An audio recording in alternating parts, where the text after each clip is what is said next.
so wonderful. So today we're going to talk about our education systems and how we synthesize information that we've learned from different areas. And myself, I was brought up in England, and so a lot of my education was just based on European history rather than Sikh history. Sikh history is I only have kind of very superficial knowledge. How about yourself? Is most of your education integrated, or would you say like you had two separate types of education? I think for most of us, when you look at the Sikh population in the United States, but I think maybe everywhere to some extent or the other. I actually think there are three. I actually think there are three streams, and so you have the formal education that any of us go through, whether it's through elementary school, high school, university, whatever it might be. Then there's quite honestly the path that starts out with our parents, right, from the time that we're young, and what they tell us. I mean, from the time from just growing up, childhood bedtime stories to sakis, as it were, and then what eventually in most of our communities today, evolves to some sort of a camp environment, camp or seminar, some sort of environment where that learning continues. But the reason I said that I think there are three is there's also for many of us, maybe all of us, the path that we're on ourselves. The learning that comes about that we pick up ourselves, because there's so much happening in the world today. There's so much happening as it relates to the panth. So whether you take some of the recent things that have happened around the Seva that the Sikh community has been doing around the world, whether it's yesterday, for example, for those in the U.S. you can relate. The American Super Bowl was on last night, and in one of the commercials, the Super Bowl advertising is the most expensive advertising in the United States of any kind. In one of the commercials, it was a visual of a Sikh family. And so that's making its way around, and people are saying, hey, who is this person? What are they doing? How did they get there? And there's a little bit of an understanding as it's ties to, because there's a current event element in Sikh history as well in terms of what's happening. So I think that 20, 30 years ago, when the Sikh community played such a small role in the happenings around the world, I think that might have been limited. But I think today, based on everything that's happening, there's an impetus to go learn. So I think, yes, you have the childhood learnings. I think you have the formal education that takes place, whether it's camps, whatever else it might be. But I think there's a third element now that, quite honestly, in many ways, just is becoming bigger and more prominent than anything we've seen before, because the impetus to go learn versus being taught, the power behind impetus is far so much greater that it's hard to calculate. Let me be more specific. Yeah, excellent. That's wonderful. It's great that we're becoming more and more visible as a GOM.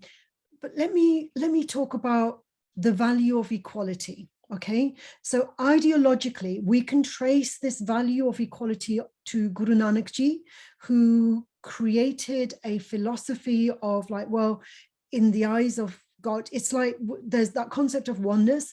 So we believe in that equality, and that we're able to have this direct connection with our creator.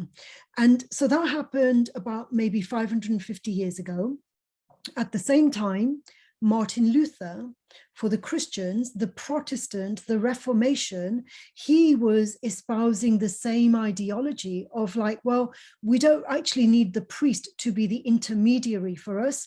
We can have a direct relationship with God. We only need a Bible, and we need to be able to read the Bible. So he made the Bible accessible to the ordinary folk, and that was considered to be so controversial and a radical act that he wasn't, to make the Bible accessible and for the Bible to be written in the local vernacular was unspoken of until that time. So both Guru Nanak Ji and Martin Luther were ideologically, they were like brothers, they were saying the same things, and yet they were so far apart. And we, as like in the way that we've been brought up, the way I was brought up, I learned about Martin Luther, but I didn't learn about Guru Nanak Ji at the same time. I didn't see what their connection was, So what about for you and for your children? Have you been taught in a way to make these connections, these ideological connections, or do you kind of like put Sikhi in one box and Christianity in another box, for example? I don't think that we're at a point. While organizations like the Sikh Coalition and SALDEF have done a wonderful job in building an understanding around the role Sikhism has played in world history. And so you have many, many cases where elementary schools, junior high schools, universities are establishing Sikh chairs around so that Sikh history is a part of the narrative that children are learning when they grow up in school. But and I would imagine that in some scenarios you probably have some professors, some educators who can connect the dots between, what not just, I mean, you talked about Martin Luther, but if you think about what Martin Luther King did with civil rights and standing, Martin Luther King talked very often about, about a peaceful protest and what he did as well, and being able to connect the dots. I don't know that at any level, at any significant level, that's being done. Now, having said that, I do think that there are university chairs, this Virji, that are being set up now, at multiple universities around the country. And that's where I think there's a deep philosophical discussion that's taking place where the dots around whether it's what does Sikhism have in common with other religions, or what did Guru Nanak do? What did Guru Gobind Singh do? As compared to other such people in history. Now, so I think it's starting to happen, but I don't know. I don't know that it's at any large scale. I think, quite honestly, that's something that we're doing. We're starting to connect the dots. We're starting to talk about. It's really, really interesting. I'll tell you something that a friend of mine said to me from India, a non-Sikh, and he was talking about great leaders, right? And he had actually written a paper, just on the fact that when we talk about corporate leaders, we talk about strategy, we talk about vision, we talk about engagement, right? We talk about execution, we talk about getting, being able to carry the masses with you. And his thesis was that perhaps no greater leader that the world had seen was Guru Gobind Singh. Now, the conversation started with a corporate Fortune 500 environment, and this individual was able to connect the dots and say that actually, if you look at great leadership, right, in terms of being able to accomplish what you set out to, being able to put the team ahead of yourself, being able to engage people, that it's very possible that Guru Gobind Singh was one of the greatest leaders of all time. So I don't think that it's happening at a formal level. I think it's starting to happen. I think we're starting to have those discussions, conversations. Every once in a while when I'm talking to my children when they were younger or now when they're adults about something, I'll say, well, hold on a second. Guru Nanak did that as well. So no, I don't think it's being done at a formal level. I think it's starting to happen. I think we'll see more and more of it the more we find relevant context to what's happening in the world today. Yeah. And then and after Guru Gobind Singh Ji, we had Maharaj, like about maybe 70 years later, 60, 70 years later, we had Maharaja Ranjit Singh. And then when he died, the empire, the Sikh empire crumbled. And now it's like, well, why did it crumble? Is it simply because the Sikhs became so weak? Well, it was the start of the Industrial Revolution. Maharaja Ranjit Singh, I believe, died in 1839. And by the 1820s, the Industrial Revolution had started to take, to get momentum. And the East India Tea Company was already established in India. And so if we connect the dots between, the rising power of the East India Tea Company fueled by the Industrial Revolution with steam engines and, the steam engine, the railways, etc. If we combine those, we can see it in context why the Sikhs, why their empire collapsed and became colonized by this stronger force that came from outside, that was propelled by the advancement, the scientific advancement in the first Industrial Revolution. You're muted. Yeah, you're muted. Sorry, I think you're right. I think there's definitely some context when you talk about what was happening in the Industrial Revolution. I think there's also a piece that, if you look at Maharaja Ranjit Singh's the period of time, his empire, as it were, you start thinking about what started to happen to Maharaja Ranjit Singh personally, on a personal level, right, with his children. And we obviously we know how what happened with some of those things. And when you start thinking about succession planning and what might have otherwise taken place, so I think certainly it was a combination of what you just mentioned in terms of the Industrial Revolution, what was starting to happen with East India, but there were also some challenges inside as well. And when you study history, there's more and more as people start to understand and learn about great rulers, about great leaders. You see Maharaja Ranjit Singh's name come up more and more. But I think, as towards the tail end of the time that he was there, I think that, I think there was such a big concern about maintaining and keeping the sanctity of what was happening there, that I think some of the external events, perhaps there was an opportunity there that if things had been a bit different, the outcome might have been materially different from where we are.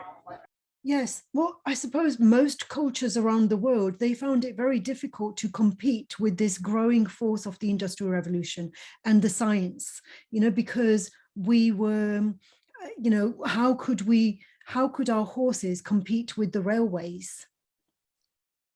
Yeah, well, yeah, I think that's one piece of it. I think the other piece is that, if you look at the evolution of any leadership model, right? If you look at the evolution of any leadership model, whether it's a great organization, whether it's a great team, I think you spend an X amount of time being an inward-looking organization team. And again, I think if you go back and look at some of the things that happened at that time, is that we were still evolving. We were still evolving. We were still very much, to your point, we were inward looking. So it wasn't just about having horses. We had the best horses, right? We had the best, people who could actually work with those horses. Meanwhile, something completely different was happening there. So I think it's a bit about being an inward looking, and the ability, again, I think that's very normal. I think any organization, great corporations, if you study Apple, if you study Microsoft, any of these organizations, you start out with this inward look to figure out exactly what's going on before you start to get a grasp on what's happening outside. And again, I think it's just a stage of evolution and a function of what was happening around the world at that time. For me to make this connection, it's really important for me because it kind of puts this, well, why were we, by putting this into context, it's not as though we were colonized because we were racially inferior. We were colonized because we didn't have the technology. That shifting that focus, it's like, well, we had the culture, we had the values, we had the ethics, but we were, when you say like we needed to advance, we needed to advance scientifically, as did most other cultures around the world. It's like, but those industrial revolutions began in Europe, and that's why Europe had the upper hand, not because of racial superiority, but because of the intellectual advantage that came with science. Yeah, I don't think that I don't think racial inferiority or anything racial had anything to do with this. Obviously, we've learned that if you just look at what's happening in the world today. So there's no such thing at all. I think it's more a function of what was happening at the time, what was happening inside, because the challenges within the four walls of India were material enough and significant enough that we were, as I said, we were inward looking. And quite honestly, at that time, there was no reason to suspect that we should be concerned about this here, that there, whatever it might be, because there were enough challenges. And Maharaja Ranjit Singh had done an exceptional job, a tremendous job in starting to get things right in the country, get things right in that geography. And I think that's what it was. I don't think there's anything racial. We've learned that repeatedly, especially whether it's the Sikh community or any others. I don't subscribe to racial superiority or inferiority. I subscribe to skill, talent, the level of engagement, how hard do you push, how smart, how do you engage people. I think those are the factors that contribute to success, and that's clearly what did it for Maharaja Ranjit Singh as well. Yes, and obviously I don't either. I believe that racially we're equal. However, being brought up in the West, I have often, especially when I was a child, I felt as though I was being looked at as though we were second-class citizens, as though we were racially inferior. And the point is that if our education had connected these dots, they would have seen so many skills that we had that didn't rely on science. We were masters of many things, but we were not as advanced. this is obvious. We didn't create electricity first. We didn't create computers first. We were still kind of like, we were catching up in that respect for a long time, but that doesn't mean to say that we didn't have other skills that we, are rightly proud of. Yeah, and I think that sometimes we meaning society in general gives a great deal of credence and importance to who invented what, who created what, because Henry Ford, the automobile came from Henry Ford. Well, Toyota is the #1 selling car in the country, in the United States today, right? So, the reality is that I don't think that you look at anything in a short window of time to say what happened between this period and this period. I've always subscribed to, don't always assume that things will be the way they are today, and they will continue to evolve. So I don't think that that's necessarily important. Quite honestly, the work that the Panth is doing today, the Sikh community is doing today, for humanity, it's we'd be hard pressed to find any community of our size, 25 million, who's having that kind of an impact on on so many millions and millions of people around the world. And you don't have to look any further than COVID, or in India when demonetization hit, the kind of seva, the kind of work that was done. We're making our mark, and I think being successful comes in so many different shapes and sizes. And for any of us as a Sikh, you couldn't be any more proud of where we are today and what the journeys look like over the last 5-10 years.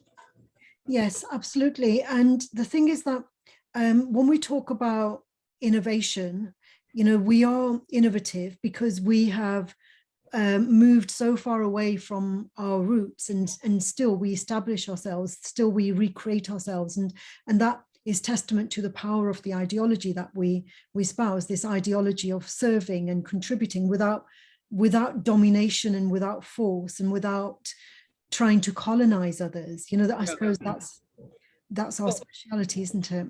Well, let's step back for a second, right? Let's play with this for a second. Let's think about communities and religions as organizations, right? And so let's assume for a minute that if you were going to, if there was such a thing, if you're going to start an organization, and you said that what do organizations try to do? They come up with a unique value proposition, right? They come up, look for white space, what's not being done, right? And by virtue of that, hope that you contribute to the growth of the environment and the society around you. Well, my God, I mean, what the Panth and the community is doing with Seva. I mean, if you had to look at innovation, if you said, where's the gap? I mean, if you just step back and say, where's the gap? Where's the white space? That's what, and I've worked with startups, right? So what a startup organ, they say, where's the white space? What can we do? Where can we add value, right? That nobody's addressing today. And my God, you look at what the Panth is doing with Seva, and you say, well, nobody's doing that. Nobody's out there by the tens of thousands taking care of other people, other people selflessly. There is nobody. So if you were going to start something brand new and you said you want to distinguish, differentiate, innovate, good Lord, I think we've hit a jackpot here, because the Seva element that we're doing is, when we 100 years from now, 150, 200 years from now, just be it, when your descendants and mine are having a similar conversation, you ask the same question in the same conversation. Well, what happened in the early 2000 century? Well, it's like, my God, the Sikhs came up and filled this huge vacuum and this huge gap that nobody was addressing before. And that's what made such a big difference. Well, that reminds me of the Red Cross, and it reminds me of the different kind of charitable organizations that Christians set up to go overseas, and to, the underlying message is like to promote Christianity with this seva. It's called volunteerism, and some people say that the roots of the Red Cross are in Bhai Ganea, because Bhai Ganea gave water to everyone unconditionally. And so when did Bhai Ganea live? Was that in Guru Gobind Singh Ji's time? It was during the time of Guru Gobind Singh Ji, wasn't it, Bhai Ganea? And I'm wondering, when was the Red Cross created? I don't know. So yeah. That would be interesting to find out, because again, you see, this is because like when people see the Red Cross and you know, Médecins Sans Frontières, like the doctors who go out to the war zones and whatever, and that is all seva as well, by a different name and by a different kind of, you know, so there's obviously power in that, because when people go, you know, abroad to countries that they would never otherwise have visited to do seva, there is influence in that as well. And then, well, what are the roots of that influence? The roots are based in the ideology that to serve others, you gain their cooperation by serving others, right? You become a leader through serving. So those, I suppose, are the roots of servant leadership, you know, that to be a servant leader, you don't necessarily look for followers, you simply look for people to help. You become a leader. Yeah, absolutely. And if you think about where we started our conversation, right? We talked about linkage, right? How do you link? How do you link what's happening in the world? And how do you link that with what's happening in our history? And quite honestly, what's happening now, I think the linkage we'll be able to draw, right, with respect to what's happening on ground, anecdotally, what we hear about people, because, you know, the Pai Kanhaiya story is an interesting one, right, because that was in Guru Gobind Singh Ji's time. In fact, when the Pai Kanhaiya incident happened, when he was out there, the Sikhs complained to the Guru. The Sikhs went and complained to the Guru that, you know, we're having battle, we're having war, and you know, this man is going and giving water to the enemies. They actually went and complained, right, that he's actually going against our efforts. And so he was summoned to the Guru, and Guru Sahib asked him that this is what's being said, you know, and his response was, and obviously I'm paraphrasing here, that look, when I see a soldier who's down, whether he's a Sikh or Muslim or anybody else, all I see is the Guru. All I see is the Guru. And, you know, and the thing about this is that this sounds like a fairy tale. It sounds like a fairy tale. It sounds like a cartoon, like a comic book, things that we read about. But you can actually draw that linkage today. You can actually draw the linkage today with what's happening today. You know, when you think about what happened with COVID and some of the seva that was done for Sikhs who were just going out and literally risking their lives, and not to save family members, not to save community friends, not to save Sikhs, but just strangers. In some cases, peddlers and street people who had no money. So, you know, the linkage piece that we talked about earlier, which sometimes isn't always the easiest thing to do, now, my God, it's coming alive in front of us, and you can draw it so easily, right? And so dramatically, in such a compelling manner, that you walk away saying, wait a second, the Pai Kanhaiya story can be true, because we're seeing it now as well. Yeah. So that linkage piece, it's interesting where we started and where we are now. It really comes together beautifully.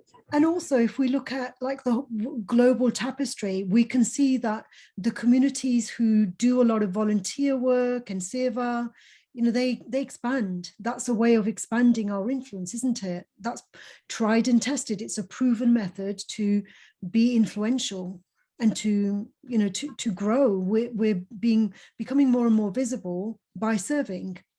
Yeah. You know, communities that do that.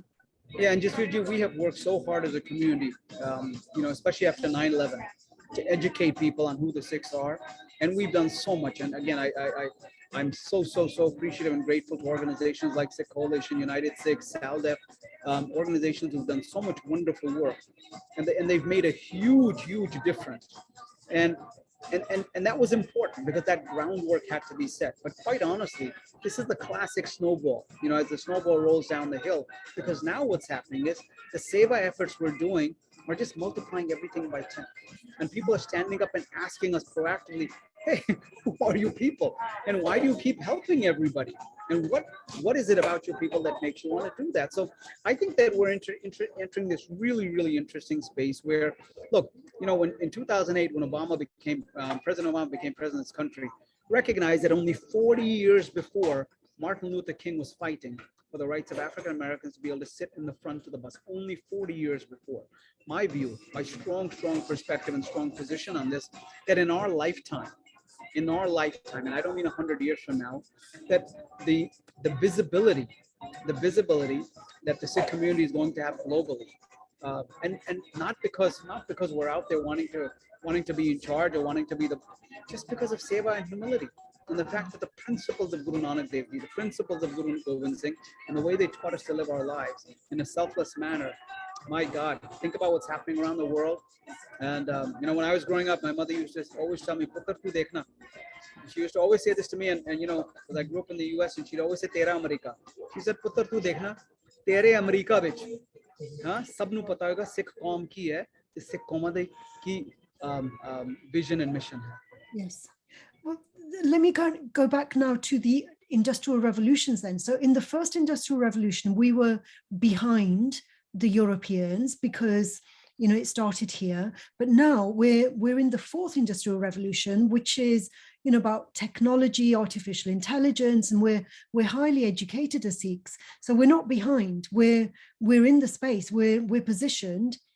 We're positioned equally, that we have as much we're as highly educated as our European brethren in this, and so we're not behind. And so we are, we have the opportunities to be innovative and to be creative and to advance just as much as every other European, really. So that will be another reason that we will become more and more visible, because we've created the space, the white space that you call. We have created that gap for ourselves in which we can be creative. Yes, and I think we're starting to see that. I think there are so many Sikhs now that are in influential positions. Many of them are leading these organizations. But quite honestly, and I think that'll continue, by the way, right? I think it'll continue. I think that, as a community, I think we're very hardworking. I'd like to think we bring integrity, we bring dignity. We have a very honorable approach, I'd like to think, in terms of what we do. But I really think, Jasvirji, that industrial revolutions, right, of this nature, I think they're going to come and go. Right? I think they're going to come and go. And I think that when, again, 50 years from now, 100 years from now, if our descendants are having a similar conversation, yeah, I think the conversation will be around the fact that, look, we had this many people who were CEOs, we had this many people who innovated this. But I think the headline is going to be around what we did with this. And what did we do during this time? Because what's happening right now in this industrial revolution that you said about, this fourth industrial revolution, what's happening is that while this is going on, right, every publication that you read about, the disparity between the haves and have-nots continues to grow, right? The challenge that we're facing, whether in terms of natural disasters, whether it's with the recent COVID phenomena, with all the various things that are happening, I think it's going to be about so what did the Sikh community do while all this is going on, while all this innovation was going on? Did we just sit back and continue to push for and make more and more money and build bigger and bigger houses and buy nicer and nicer cars, or at a time that the world is desperately looking for support and help and an enabler to really start making this a better place to live, start making this a better for the communities around us? I'd like to think that, yes, I think we're going to have, as 25 million people, right? We're a minor, tiny piece of the world population. But I think we'll have our disproportionate impact and effect when it comes to what's happening in this industrial revolution. But I think we're going to make our mark is going to be around the seva element, around the element of Chardi Kala, the element of standing strong and being there for yourself, for your family, for your community, and for everybody else. The whole idea of Sarbatta Bhala is what I think is going to characterize us and what we represent as a generation. I think that more than the other revolutions, the need for ethics is going to become very apparent in the fourth industrial revolution, because in the first one, we got steam engines, and of course that destroyed some communities, like the communities were torn apart. But we can't go back to the time when we didn't have transport, trains and cars, and we can't go back to a time when we didn't have electricity. We can't go back to a time when we didn't have the computer and the internet. But now that we've got artificial intelligence, we've got these blurred boundaries between the cyberspace and physical, even the way we're communicating, what is ethical and what isn't ethical. I suppose this is where this whole concept of like, who will decide what is ethical and what is no longer ethical, you know, and how do we kind of draw back on the teachings of our gurus over the last 500 years. You know, this is like where we will need to connect the dots between the teachings and you know, because most of our education, I know in my own education, I only have a very superficial knowledge. Yeah, you know, and I think that the whole idea, again, you know, when you hear about things like Sabalak se ek ladam, right? One Sikh, right, against 125,000. They sound like fairy tales, right? It sounds like something that literally that you would read in a comic book, right? Some sort of a something, you know, that somebody made up. But the reality is that not all warfare, right, is with the sword and some sort of a weapon. Sometimes it's about, can you influence 125,000 people? And I think that, I think that because of the challenges we've had around us over the last 10, 15, 20 years, and just Fiji, who knows what lies ahead, right? I mean, who knows what lies ahead? Nobody knew in December 2019, what lay ahead. None of us knew what lay ahead. And so we don't know. And I think that the idea that the community, that 25 million people can help influence the world in a very positive way. I don't think we're that far away. I tell people all the time, anybody who's willing to listen to me and anybody who gives me the time of day, that in my lifetime, right, and I'm not going to live another 100 years, right? I'm not going to live another 50 years. In my lifetime, we're going to see this type of change where the industrial revolution will be there, the whole technology innovation will be there. There'll be all sorts of advances in medicine and science. But quite honestly, what you know, what the challenges the world is facing today is so much is about character, about dignity, about honor, right? And this creating a platform where people can live in harmony. I see the Panth playing a huge role in it. And I don't mean to marginalize the other things that we're discussing here, but good Lord, that's been the journey till now. I think we're in for a significant change, and where the Sabalak Ek Ladam can actually be something that we say, oh, wait a second, it wasn't a comic book, it can actually happen. Yeah, and even you know, all this attention to climate and the environment nowadays. Our gurus taught us about environmentalism a long time ago, many hundreds of years ago. Gender equality, our gurus taught us about gender equality hundreds of years ago. So we're, you know, in one respect, we're advanced, and yet we are not seen to be advanced. You know, Guru Nanak Ji was way ahead of his time in advocating gender equality. He was 500 years ahead of his time, really, at least 400 years ahead. You know, like the suffragettes, they fought for the vote only 100 years ago. So you see, there's, again, like, when, you know, if we make these connections of like, where do these ideas come from, and how have we overlooked things that we should have been following for a long time, except that we have forgotten, and we're distracted, and we're kind of like motivated by making profit rather than being ethical. You know, sometimes sometimes we all need validation, right? Sometimes we all need validation. It's very interesting. I was telling a friend of mine about Sikhism, and I was a bit, you know, when I'm telling a non-Sikh about Sikhism, I actually by design stay at a very high level, right, for a couple of reasons. Number one, I'm not sure if they want to know anything more than that, right? Number one. Number two, I'm not sure if they'll understand. Number three, sometimes I question my own ability to be able to tell the narrative in an effective manner. So I've had this conversation with somebody I went to high school with, right? Somebody I ran into about it, and I said, well, this is, you know, and I told the basic, you know, the Sikhi 101 that we all tell our friends. You know, Sikhism was founded in India, 1469, Guru Nanak Dev Ji was born, the Guru Granth Sahib. I mean, I can do the whole narrative in 3 to 5 minutes, right? Maybe even less. So I had the conversation with her, and she said, you know, that's great, thank you, whatever. And about 10 days, 2 weeks go by, and she sent me a picture where she'd ordered a book on Sikhism online, right? And she said, hey, just got this book, love to talk to you about it. And I'm thinking to myself, I don't have the book. I don't have this book, right? And she bought it on Amazon. And I'm thinking to myself, So she's gone out of her way, right? Amazon has millions of books.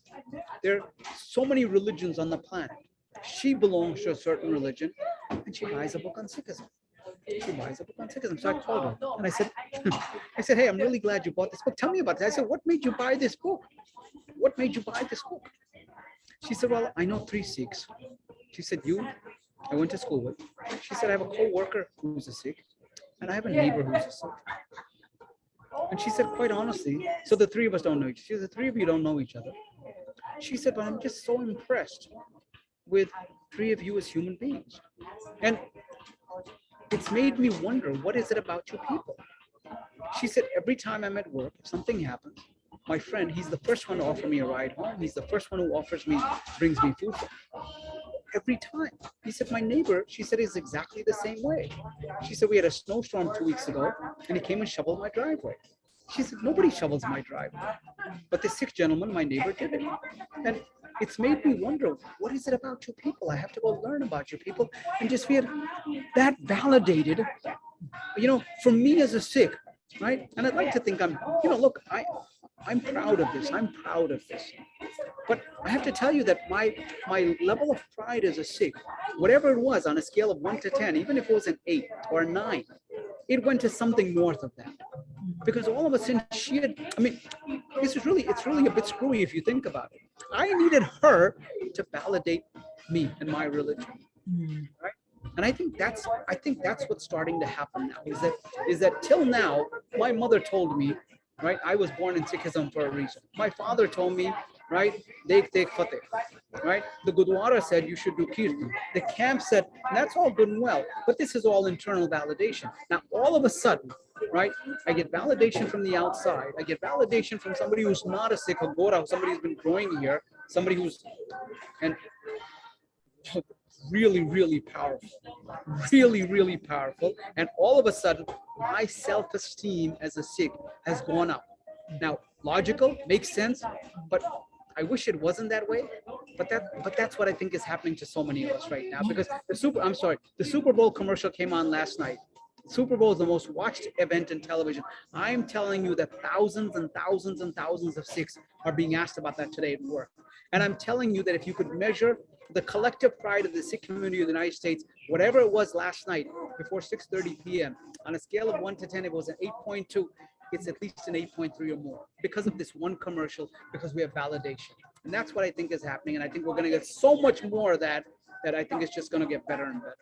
Yeah. I'm sorry to be a bit long-winded, but no, that's perfect. Yeah, that's perfect, because that's another example of connecting the dots. We're not kind of like separate from the mainstream. We're there, right in the middle. Our positioning is we're not kind of we're not on the edges anymore. We occupy the platform rather than, we're not extras in the film. We are protagonists in the film instead. And yeah, absolutely right. And to be featured on a Super Bowl commercial ad, my God, I get to tell my friends, I get to pound my chest, I get to tell my children, right, that this is where we are. And I get to reflect upon what my journey's been from the time when I was a little child and nobody would talk to me because I looked funny, to the point where we're in the Super Bowl. Well, let me tell you, baby, we've come a long way. And that feels great. And that kind of validation is wonderful and important. And I think that, practically speaking, is going to happen more and more. And that's going to continue to lift the community. Yes. And also is this, the confirmation that our values and our beliefs, they, regardless of where we are, you're in the US, I'm in the UK, somebody else is in New Zealand, regardless of where we are, it's like we fall off the same tree. We're the same seeds, right? Our essence is the same, and we're oak trees rather than willow trees. It's like there's a common essence. We will grow and we will bear fruit of the same kind, because our values are the same. Yeah, our values are the same, and how we think about the challenges around us are the same. And it's not just because we eat the same food. It's really about how we think about life. I tell people all the time, because I've been here so long, that I this is how I look. I'm an American. I'm an American, how I think about things, whether it's climate change, whether it's COVID, whether it's the New York Mets, my favorite baseball team, and how I think about them as a sports fan. Because ultimately, right? I mean, when you think about diversity, people talk about diversity, and very often the topic seems to very, very quickly narrow in on race, right, or ethnicity.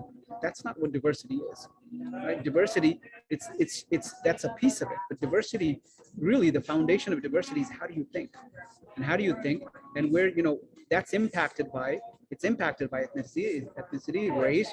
It's also impacted by your upbringing, your education, the people you're with, and diversity of thought is the foundation for all diversity. And that's where I think that we become much more homogenous as in the community. And our Guru Granth Sahib Ji, the Gurus have given us a Granth Sahib which is multilingual. It's full of Sanskrit and Persian and Arabic and these local languages. And it's like they didn't translate and make it all Punjabi. It's like they left things the way they are because that's the perfect way of acknowledging diversity and listening to wisdom, not in one language, listening to the wisdom in many languages. I think that's a perfect metaphor of why diversity is important and why we need to embrace the differences, embrace the differences rather than make people conform to our own way of seeing and perceiving. Especially, something I've never thought of that. I've actually never thought of that, what you just mentioned just now, because, and the reason it's in different languages is because it's not just the gurus who've written in it, right? So you have bhagats, you have from Hindu bhagats to Muslim. So the whole idea of diversity, and I've never, it's an interesting thought that if you think about diversity, the Guru Granth Sahib is a very, as it stands, it's embraced diversity just by virtue of that. And I hadn't thought of that, but you're right. As a foundational, that is the Guru Granth is our Guru. And it contains the writings of not just the Sikh Gurus, but non-Sikhs as well. And my God, diversity at its very, very best. So I think that's a wonderful point, something for me to note, certainly. Yeah, the power of allowing their verses to be included in their own words. Yeah, absolutely, and obviously, when you read the Guru Granth Sahib, you see that, right? Because there's some parts of the Guru Granth Sahib that are fairly, not that they're easy to read, but they're easier. Versus when you read some of these writing, it certainly becomes more. It's a bit more challenging. But I think as a community. I think, again, back to the original question about how do you connect the dots between, what's whether it's in Sikh history versus what's happening in other communities, whether it's, what's happening in current affairs, what's happening in the world around today, because that's what matters the most. Once upon a time, it was very hard to connect the dots. I think it's getting easier and easier, and we're seeing it manifest itself every day. Yeah. Okay. Wonderful. Thank you very much for that discussion. I've really enjoyed my conversation with you. It's been powerful. Thank you. Thank you. Waheguru Ji Ka Khalsa, Waheguru Ji Ki Fateh. Thank you.